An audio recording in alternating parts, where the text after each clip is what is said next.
कहानी की शुरुआत एक आदमी के भागने से होती है। हम देखते हैं कि वह एक विशाल मछली से दूर भाग रहा है। नायक ली प्रकाश देखता है और सोचता है कि बचने का यह उसका सबसे अच्छा मौका है। हालांकि ली के प्रकाश तक पहुंचने के बाद भी कुछ नहीं होता है और मछली ली को खा जाती है। सौभाग्य से ली सपना देख रहा था, वह दोबारा सो नहीं पाता है और अपने होटल की खिड़की से बाहर देखने का फैसला करता है।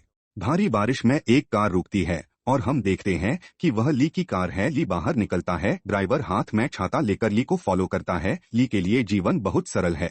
जब ली गेट पर पहुंचता उसके एम्प्लॉय उसे ग्रीट करते हैं। ली इस जीवन से बोर हो गया है, उसके जीवन में कोई रोमांच नहीं है। कॉन्फ्रेंस रूम में एक एम्प्लॉय कंपनी के गिरते सेल्स के बारे में बताता है और वह सेल्स नहीं कर पा रहे हैं। हालांकि उनका मानना है कि यह संभव है कि वे इसे बदल सके। ली ने मीटिंग को रोक दिया और एम्प्लॉय को इस प्रोजेक्ट के लिए धन्यवाद कहा, पर ली कहता है कि इतना प्रयास कंपनी के प्रदर्शन को बेहतर करने के लिए करना चाहिए था।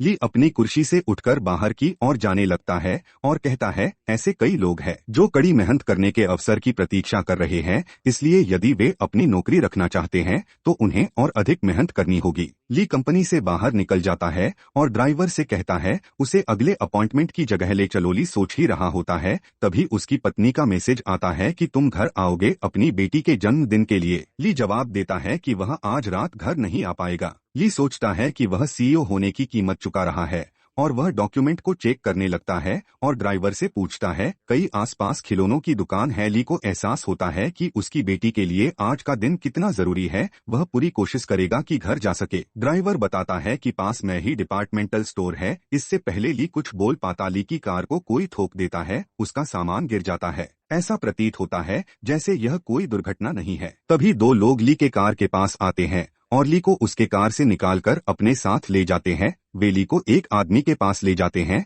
जो रेनकोट में मछली पकड़ने की कोशिश कर रहा है। वह आदमी ली को बताता है वह निराश है कि वे अब एक साथ मछली पकड़ने नहीं जाते हैं। पहले वे दोनों साथ बहुत समय बिताते थे, लेकिन एक बार जब ली सीईओ बन गया और शादी कर ली, उसने फोन करना बंद कर दिया।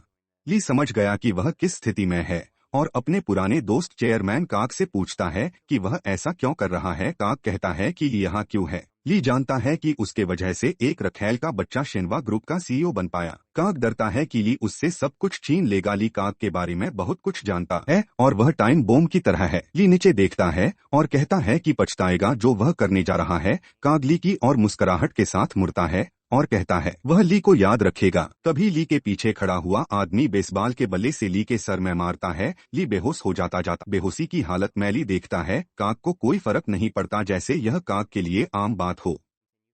दोनों लोगों ने ली को गहरे समुद्र में ले आए हैं और ली को गहरे पानी में फेंक देते हैं। ली डूबते समय अपने पुराने दिन याद करता है जब उसने काक के साथ काम किया था। काग ने कैसे उसे पार्टनरशिप के लिए कहा था। ली के लिए वह मानना मुश्किल है कि काग उसके साथ ऐसा कर सकता है। 16 साल साथ काम करने के बाद भी जिसने काग का करियर शुरू किया। ली की जिंदगी फीकी पड़ रही है। उसे अपनी बेटी की रोने की याद आती है। जब भी वह घर लेट पहुंचता है वह अपनी पत्नी और बेटी को पीछे छोड़कर जा रहा है। वह अपने आप को कोसता है कि उसने उन्हें समय नहीं दिया। ली ये सब सोच ही रहा था कि तभी आवाज आती है कि तुम फिर से एक नया जीवन शुरू करना चाहते हो। ली सोचता है कि यह उसका भ्रम है, लेकिन आवाज उससे फैसला लेने के लिए कहती है। आवाज दोबारा पूछती है कि तुम फिर से एक नया जीवन शुरू करना चाहते हो। ली स्वीकार कर लेता है। आवाज बोलती है कि तुम किस प्रजाति का होना चाहते हो। ली बहुत समय लगाता है जवाब देने में। आवाज ली को 9 अलग अलग मछलियों के बीच में से चुनने को कहता है। ली मानव के रूप में पुनर्जन्म लेने की भीख मांगता है, लेकिन समय बहुत बीत जाता है और आवाज ली के लिए चुन लेता है। ली का पुनर्जन्म एक लेवल 1 की रूप में हुआ है। ली मछली है पर उसे अभी भी सारी पुरानी बातें याद है।